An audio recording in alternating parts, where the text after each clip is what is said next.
So, good day mga ka-sideline. So, ngayon, pabago-bago yung panahon. Magpapakita tayo ng gamot na ginagamit natin. Kasi nga, paiba-iba yung panahon. Gaya ngayon, alas 2 pa lang.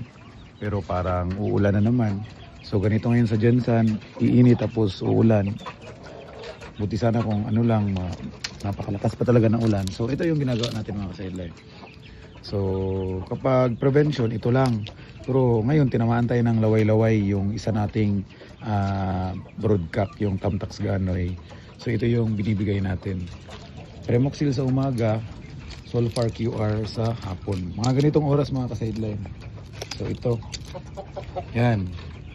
So, Premoxil tayo sa morning. 4 AM ako nagbibigay, 4:30 mga dyan.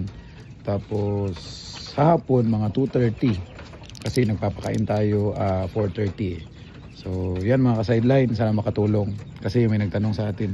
So, ito yung ginagamit natin. Again, Premoxil sa umaga and Sulfar QR sa hapon.